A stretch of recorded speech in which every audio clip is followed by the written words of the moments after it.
किसानों के नाम पर फिर से एक नए आंदोलन की आग लगाई जा रही है। पिछले 2 दिन से किसान के नाम पर जो कुछ भी हो रहा है, बॉस वो देख तो पूरा देश रहा है कि ये किसान कर सकते हैं क्या जो देश भर में चल रहा है। और इसकी टाइमिंग भी देखिए कि ये सब तब हो रहा है जब लोकसभा चुनाव करीब हैं और चुनाव से ठीक पहले कुछ लोग माहौल बना रहे हैं। जो माहौल किसी आंदोलन के समय, किसान आंदोलन के समय बनाया गया था, वैसा ही माहौल इस बार फिर बनाया जा रहा है। पिछली बार के आंदोलन की तरह इस बार भी कुछ किसान संगठन कई दिनों का राशन पानी लेकर दिल्ली में डेरा डालने के लिए उतर गए बॉस। कई दिनों का 2 दिन से हजारों की संख्या में किसान संगठन से जुड़े लोग पंजाब हरियाणा के शंभू बॉर्डर पर डट गए हैं। ये किसान पंजाब से हरियाणा और हरियाणा से दिल्ली की तरफ कूच करना चाहते हैं, लेकिन कानून व्यवस्था को बनाए रखने के लिए हरियाणा पुलिस ने भी आंदोलन कर रहे लोगों को पंजाब हरियाणा बॉर्डर पर ही रोक दिया कि कहां आगे जा रहे हैं बॉस, अभी रुकिए। उन्हें आगे नहीं बढ़ने दे रही हरियाणा की पुलिस। इसकी वजह से दूसरे दिन भी शंभू बॉर्डर पर बड़ा बवाल देखने को मिला। किसानों की भीड़ को रोकने के लिए पुलिस की तरफ से ड्रोन से आंसू गैस के गोले दागे गए। वाटर कैनन की मदद से भीड़ को आगे बढ़ने से रोकना पड़ा। और इन्हें किसान कहूं या आंदोलनकारी, आप खुद तय कर लीजिए, लेकिन शंभू बॉर्डर पर जो दिन भर घमासान मचा रहा, उन तस्वीरों को देखिएगा तभी तय कर पाइएगा कि इन्हें क्या बुलाया जाना चाहिए। देखिए जरा शंभू बॉर्डर से तस्वीरें। देखिए ये एक और, ये आंसू गैस का गोला दागा गया है। धुआं देख सकते हैं आप, धुएं का गुबार उठ रहा है। ये दूसरा गोला आया, ये तीसरा गोला आया, ये चौथा, ये 4 गोले महज 2 से 3 सेकंड में यहां पर दागे गए। 5वां गोला आ गया है। 5वां आंसू गैस का गोला। कल के जैसा जो मंजर था वो फिलहाल यहां पर दिखाई दे रहा है और किसान लगातार डटे हुए हैं। किसान संगठनों के तेवर देखकर यही लग रहा है कि वो इन आंसू गैस और वाटर कैनन से रुकने वाले नहीं है बॉस। वो हर हाल में दिल्ली जाने पर अड़े हुए हैं। और इसके लिए जो सारे किसान संगठन हैं वो पुलिस से भी सीधे टकरा रहे हैं। मतलब आप देखिए ना, सीधे पुलिस से इनका टकराव चल रहा है। जिन ड्रोन के जरिए पुलिस आंदोलन करने वाली भीड़ पर नजर रख रही है, उस ड्रोन को भटकाने और गिराने के लिए ये जो आंदोलन कर रहे हैं लोग, ये पतंग उड़ा रहे हैं ताकि पतंग से टकराकर ड्रोन जो है वो अपनी दिशा भटक जाए। और ड्रोन के जरिए जो आंसू गैस के गोले चलाए जा रहे हैं उसे नाकाम कर दिया जाए। आप सोचिए कितना शातिर दिमाग लगा रहे हैं। इसके अलावा किसान संगठन के लोग अपने साथ वाटर टैंकर भी लेकर आए ताकि आंसू गैस के असर को कम किया जा सके। मतलब इतनी तैयारी है बॉस कि अपना वाटर टैंकर लाए हैं कि आंसू गैस चलेगा, इधर से पानी फेंकेंगे, गैस खत्म। प्रदर्शन कर रहे किसान अपने साथ पानी की बोतल, गीले कपड़े लेकर चल रहे हैं। और जैसे ही ड्रोन से आंसू गैस के गोले को गिराया जाता है, उस पर गीला कपड़ा डालकर उसके असर को ये लोग कम कर देते हैं। आपको पंजाब हरियाणा के शंभू बॉर्डर से एक रिपोर्ट दिखाता हूं, आप देखिए बॉस। ये आपको लग रहा है कि वाकई नॉर्मल सामान्य किसान हैं जो यहां पर पहुंचे हुए, जिस तरह की चीजें ये कर रहे हैं। आप देखिए एक बार। मैं अपने कैमरामैन साथी को रिक्वेस्ट करता हूं कि ड्रोन दिखाया जाए। ड्रोन आ रहा है, ये वही ड्रोन है जिससे टीयर गैस शेल मारे जाते हैं। और लगातार यहां से किसान आगे बढ़ रहे हैं। अब के जो किसान नेता है वो अपील कर रहे हैं। ये देखिए ये जो विजुअल दिखा रहे हैं कि कैसे ड्रोन को काइट की हेल्प से ड्रोन को फेंकने की कोशिश की जा रही है। ये मैं अपने कैमरामैन साथी को कहूंगा लगातार ये पिक्चर दिखाई जाए, क्योंकि कहीं ना कहीं ड्रोन वापस लेके जाना पड़ा, क्योंकि काइट से ड्रोन को गिराने की कोशिश की जा रही है।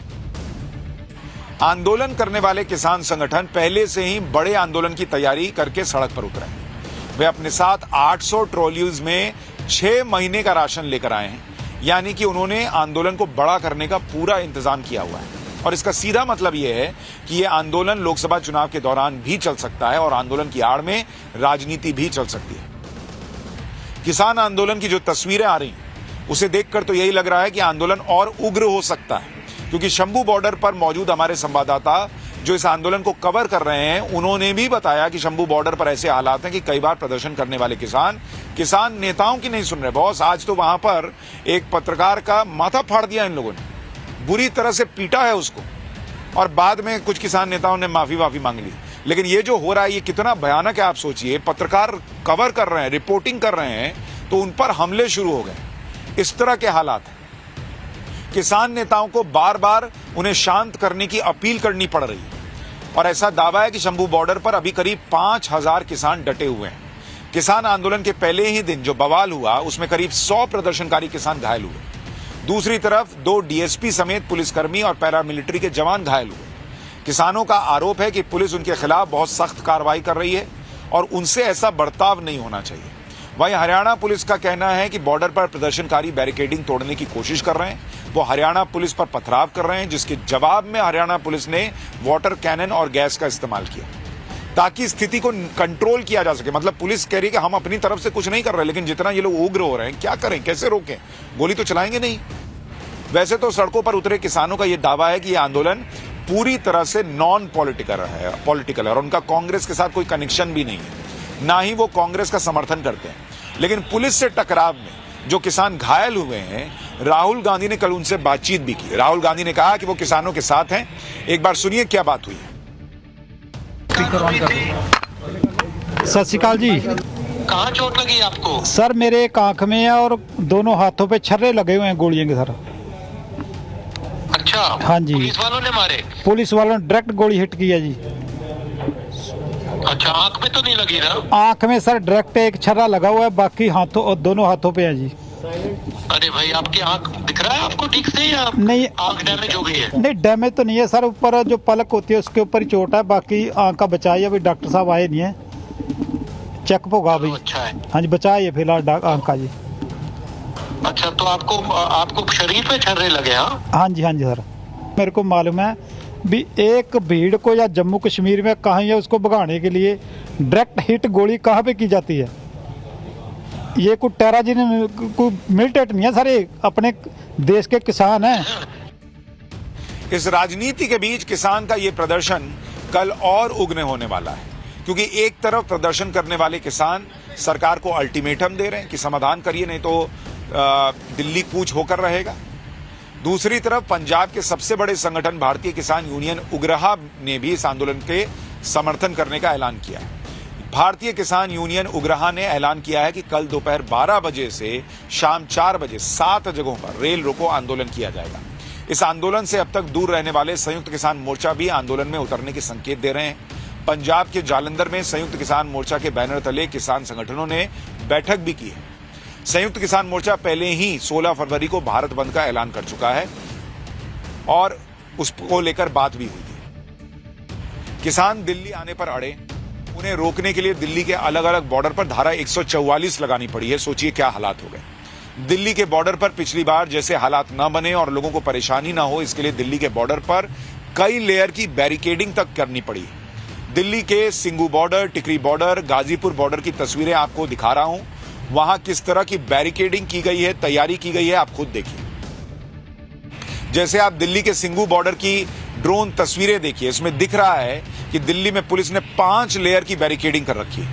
इसमें पहली लेयर में सीमेंट के स्लैब लगाए गए, दूसरी लेयर में सीमेंट के स्लैब के साथ कटीली तारें लगाई गई, तीसरी लेयर में पुलिस के बैरिकेडिंग है, चौथी लेयर में बड़े बड़े कंटेनर सड़क पर रखे गए, पांचवी लेयर में खुद पैरामिलिट्री फोर्सेस के जवान तैनात। दिल्ली पुलिस ने तो अपने पक्के इंतजाम कर रखे हैं, लेकिन आप ये इंतजाम देखिए, सोचिए कि इसका मतलब पुलिस को भी पता है कि अगर इतना इंतजाम नहीं किया तो ये जो आंदोलन करने वाले लोग हैं ये किस लेवल की हिंसा कर सकते हैं। आंदोलन के नाम पर अराजकता नहीं चलेगी और किसी भी प्रदर्शनकारी को दिल्ली नहीं आने दिया जाएगा, ये दिल्ली पुलिस और हरियाणा पुलिस ने साफ कर दिया है। लेकिन पंजाब में केजरीवाल की सरकार है और किसान आंदोलन को लेकर पंजाब और हरियाणा की सरकार आमने सामने हो गई। किसानों पर ड्रोन से आंसू गैस छोड़ने को लेकर भी टकराव चल रहा है। पंजाब सरकार ने इस बात पर एतराज जताया है कि हरियाणा कैसे उनके इलाके में ड्रोन उड़ा रहा है। बॉस, पंजाब के पटियाला डिप्टी कमिश्नर ने हरियाणा में अंबाला डिप्टी कमिश्नर को लेटर लिखकर कहा है कि वो अपने ड्रोन शंभू बॉर्डर पर पंजाब के इलाके में न लाएं। इस पर आपत्ति जताते हुए हरियाणा के गृह मंत्री अनिल विज ने कहा कि पंजाब ये बर्ताव जो कर रहा है ये हैरान करने वाला है। वो किसान को रोक नहीं रहे हैं बल्कि दिल्ली में तनाव का माहौल पैदा करना चाहते हैं। सुनिए एक बार। मुझे तो बहुत हैरानगी लग रही है कि पंजाब सरकार ने नोटिस जारी करा है कि हमारी सीमा में ड्रोन मत भेजो। ये हिंदुस्तान पाकिस्तान हो गया। अगर हमारी पुलिस को मार के कोई पंजाब में भाग जाएगा तो क्या हम उसके पीछे जा नहीं सकते? क्या उसको हम पकड़ नहीं सकते हैं? और अमृतसर से ये जत्थे चले, आपने रास्ते में एक भी जगह रोकने की कोशिश नहीं की। इसका मतलब ये है कि आप दिल्ली को दहलाना चाहते हो, आप दिल्ली में दोबारा चाहते हो कि लाल किले के ऊपर अपमानित किया जाए, दोबारा डांस किया जाए। उधर राहुल गांधी को किसानों के नए आंदोलन में अपनी नई सियासी जमीन दिख रही है। इस बार किसान एमएसपी पर कानूनी गारंटी की मांग को लेकर प्रदर्शन कर रहे हैं और इसी मुद्दे को लपकते हुए राहुल गांधी ने ऐलान कर दिया कि अब अगर उनकी सरकार आई तो वो स्वामीनाथन कमेटी की सिफारिशें लागू कर देंगे, एमएसपी की कानूनी गारंटी दे देंगे, क्योंकि उनको तो सत्ता में आना है, वो कुछ भी बोल सकते हैं। बाद में जो होगा नहीं होगा वो किसने देखा है। सुनिए एक बार राहुल गांधी क्या कह रहे हैं, फिर आगे की बात बताता हूं। इंडिया की सरकार आएगी तो हम एमएसपी की गारंटी हिंदुस्तान के किसानों को देंगे। जो स्वामीनाथन रिपोर्ट में लिखा है वो हम पूरा करके आपको दे देंगे। और ये हमारी शुरुआत है। हमारा मैनिफेस्टो बन रहा है, उसमें हमारा डिस्कशन चल रहा है। ये हमने आपको सिर्फ पहली बात बोली है, इसके आगे भी हम अपने मैनिफेस्टो में किसानों के लिए, मजदूरों के लिए काम करने जा रहे हैं। राहुल गांधी अब ये वादा कर रहे हैं कि उनकी सरकार आई तो स्वामीनाथन आयोग की सभी सिफारिशें लागू होंगी। लेकिन जब कांग्रेस पार्टी खुद केंद्र में सत्ता में थी तो स्वामीनाथन रिपोर्ट के साथ उन्होंने क्या किया था, मैं आपको याद दिलाता हूं, क्योंकि कहने में कुछ नहीं जाता, सत्ता लेनी है तो कुछ भी कह दो, लेकिन किया था आपको याद रहे। दिसंबर 2004 से अक्टूबर 2006 के बीच एमएस स्वामीनाथन की अध्यक्षता में नेशनल कमीशन ऑन फार्मर्स की कुल 5 रिपोर्ट सबमिट हुई थी। 2004 से 2014 तक कुल 10 साल कांग्रेस की यूपीए की सरकार रही, लेकिन ये लोग 10 साल रिपोर्ट लागू नहीं किए बॉस। यूपीए सरकार के वक्त जब संसद में स्वामीनाथन आयोग की सिफारिशों को लागू करने के लिए सवाल किया गया तो यूपीए सरकार ने स्वामीनाथन आयोग की सिफारिशों पर अपना स्टैंड लिखित में बताया था। और क्या लिखित है पता है आपको? लिखित में यूपीए सरकार ने कहा था कि अप्रैल 2010 में बीजेपी सांसद प्रकाश जावड़ेकर ने जब राज्यसभा में कृषि मंत्रालय से सवाल पूछा कि क्या फसल के मूल्य को लेकर सरकार ने स्वामीनाथन कमीशन की सिफारिशों को मान लिया है, इस पर उस वक्त के कृषि राज्य मंत्री के थॉमस ने कहा था कि अगर आयोग की सिफारिशों को लागू कर दिया गया तो पूरा मार्केट बर्बाद हो जाएगा। हम आपको पहले भी बता चुके हैं कि राहुल गांधी खुद कांग्रेस के लिए मुसीबत खड़ी कर देते हैं। उन्होंने एमएसपी पर कानून की गारंटी को देने का वादा कर दिया और सेल्फ गोल किया, क्योंकि साल 2020-21 में हुए किसान आंदोलन के दौरान भी कांग्रेस ने सेल्फ गोल ही किया था। पिछली बार किसानों ने जो आंदोलन किया था उसमें उनकी मांग थी कि मोदी सरकार तीनों कृषि कानून रद्द करे। इस पर कांग्रेस ने जमकर राजनीति की, कहा कि 3 किसान बिल काले कानून है, जबकि 2019 के लोकसभा चुनाव के घोषणा पत्र में खुद कांग्रेस ने वही वादे किए थे जो इन 3 कृषि कानूनों में मौजूद थे। कांग्रेस ने भी अपने मैनिफेस्टो में जो एपीएमसी एक्ट है उसे हटाने और एग्रीकल्चर प्रोडक्ट पर के लिए फ्री मार्केट की बात कही थी। और जो नरेंद्र मोदी तीनों कृषि कानून लाए थे उसमें यही नियम थे।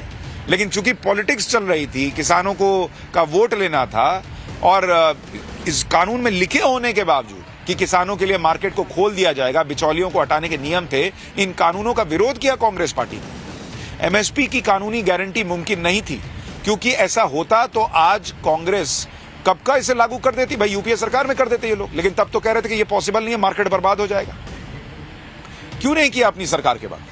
लेकिन कांग्रेस को समझ में आ गया कि उनकी सरकार में आना तो अभी मुश्किल ही लग रहा है, तो कुछ भी वादा कर दो, आएंगे तो तब का तब देखा जाएगा। एमएसपी की कानूनी गारंटी क्यों मुमकिन नहीं है, आपको यह भी समझना चाहिए। 23 फसलों की एमएसपी पर खरीदारी के लिए कुल खर्च 17 लाख करोड़ रुपए आने का अनुमान है। 17 लाख करोड़ रुपए, यह रकम भारत के कुल सालाना खर्च का लगभग 50% होगा। आप खुद सोचिए बॉस, अगर फसल की खरीद पर ही सरकार आधी जो उसकी कमाई है वो सारी आधी रकम खर्च कर देगी तो भारत की अर्थव्यवस्था का हाल क्या होगा? कोई विकास के लिए पैसा बचेगा बॉस कि सरकार अपने पूरे बजट का आधा पैसा सिर्फ एमएसपी पर खर्च कर देगी? और ऐसा भी नहीं है कि मोदी सरकार एमएसपी को लेकर काम नहीं कर रही। एमएसपी पर जितनी फसल की खरीद मोदी सरकार में हुई है उतनी कभी नहीं हुई। आप खुद देखिए, साल 2014-15 में 761.40 लाख मीट्रिक टन की फसल जो है वो एमएसपी पर खरीदी गई, जिसके लिए कुल 1,06,000 करोड़ रुपए सरकार ने खर्च किए। वहीं 2022-23 में 1,062 लाख मीट्रिक टन फसल जो है वो एमएसपी पर खरीदी गई। और इसके लिए 2,28,000 करोड़ रुपए खर्च किए गए। यानी करीब 1,60,00,000 किसानों को एमएसपी पर सरकार ने जो फसल खरीदी उसका फायदा हुआ। लेकिन आप ये कहें कि हम जो फसल उगाएंगे सब एमएसपी पर खरीदाएगा और सरकार खरीदेगी, तो देश बर्बाद हो जाएगा भाई। और इसके बावजूद एमएसपी की कानूनी गारंटी के नाम पर बवाल चल रहा है, किसान के नाम पर धमकाया जा रहा है, दिल्ली आकर दबाव बनाने के लिए की कोशिशें हो रही हैं और यह भी कहा जा रहा है कि खुद पीएम आकर बात करें। ऐसा नहीं है कि इन लोगों से कोई बात नहीं हुई, इन्हें समझाया गया, इनसे बातचीत भी की गई, आगे भी इनसे बातचीत करने का पूरा सरकार की मंशा है। कृषि मंत्री अर्जुन मुंडा क्या कह रहे हैं, एक बार वो भी सुनिए। किसानों के मुद्दे पर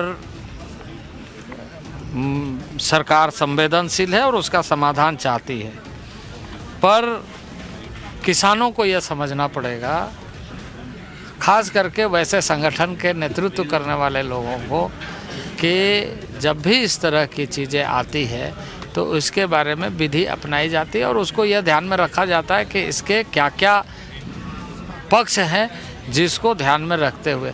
अब जैसे एग्रीकल्चर स्टेट सब्जेक्ट है, स्टेट सब्जेक्ट में आप उस स्टेक होल्डर के बातों को ध्यान में रखते हुए, सहमति बनाते हुए क्या कर सकते हैं, यही सोचना है।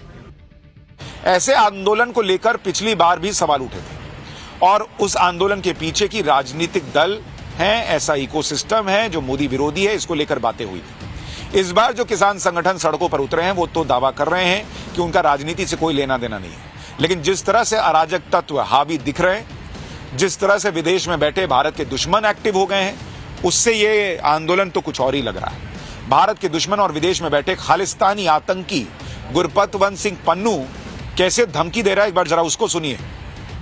दिल्ली दे कोलों मंगिया अज तक कुछ नहीं मिलिया, फसलां थोड़ियां, जमीनां थोड़ियां ते काबज है हिंदुस्तान दी हिंदू हुकूमत दिल्ली तो चलदी। दिल्ली मलनी पैनी है पंजाब दे किसानों ते नौजवानों। अब आप बताइए, जो लोग खालिस्तान की मांग करते हैं वो इस आंदोलन का समर्थन कर रहे हैं और उसके बाद आंदोलन पर सवाल नहीं उठेंगे तो क्या होगा? हिंसा हो रही है, किसी का माथा फोड़ा जा रहा है, किसी पर हमले हो रहे हैं और उसके बाद कहा जा रहा है कि भाई ये आंदोलन राजनीतिक नहीं है और ठीक 2024 के चुनाव के पहले हो रहा है। सेम वही पैटर्न दिखता है जो पहले हुआ था और इसीलिए सवाल खड़ा होगा कि ये सब क्या चल रहा है।